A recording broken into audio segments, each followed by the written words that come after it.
This is Hidden Killers Week in Review. A look back at the most prolific stories of the week.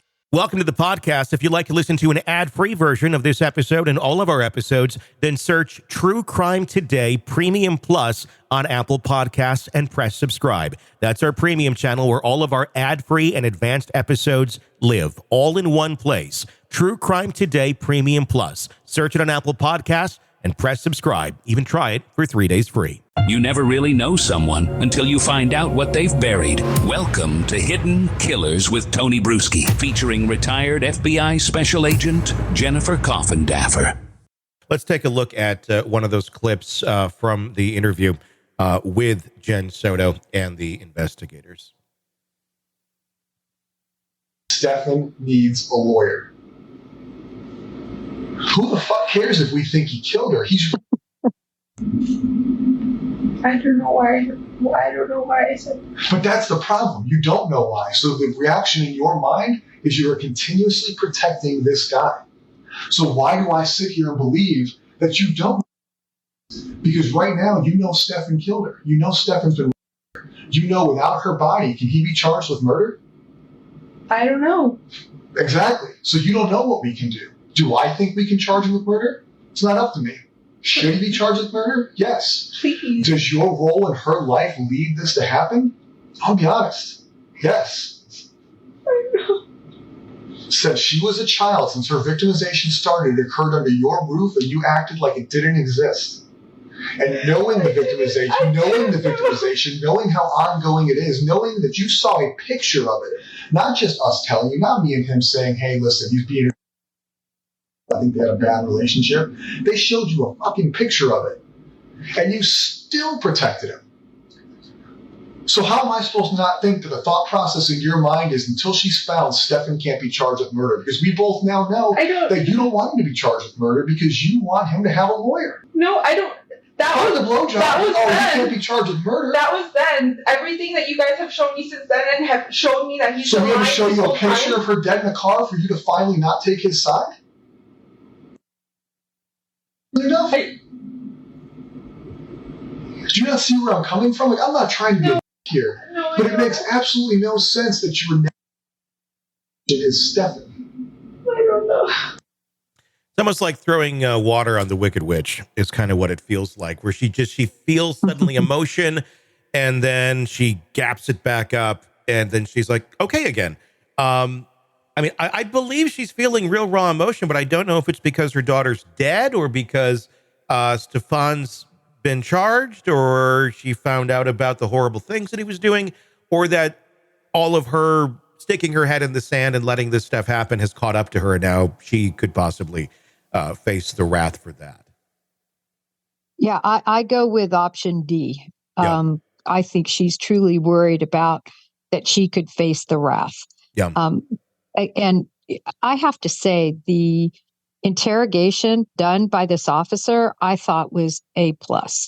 It's truly, if people want to see it, now they're getting to take a true look behind a curtain.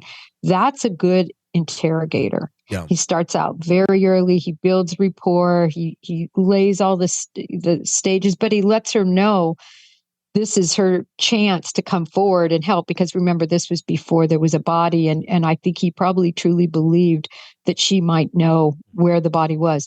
I think it was clear from that she didn't know where the body was, but that has nothing to do with what I think she should be charged with. And that's the negligent role she had in the abuse.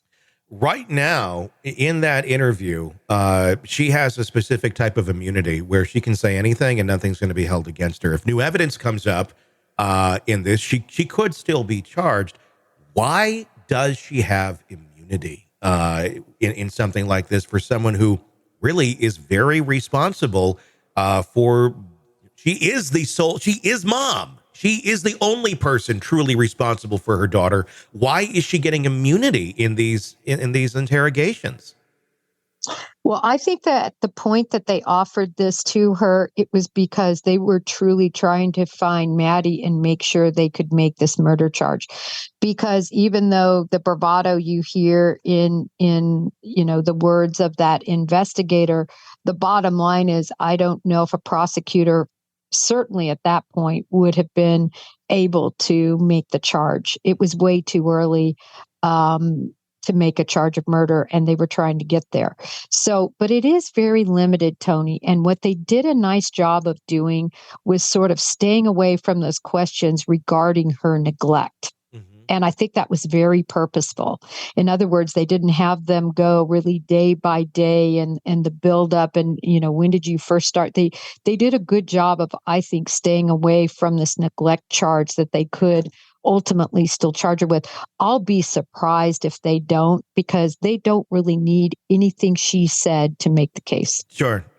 So basically they could call her back in and interview her and say, this one doesn't have immunity, but you need to answer these questions. Or of course you could lawyer up too, which she probably has by now. Or but they could just charge her, Tony. They could just charge her with the neglect portion of this case. And I hope they do, not wanting to get anything out of it, just truly putting her behind bars for punishment for really facilitating this whole crime, in my opinion.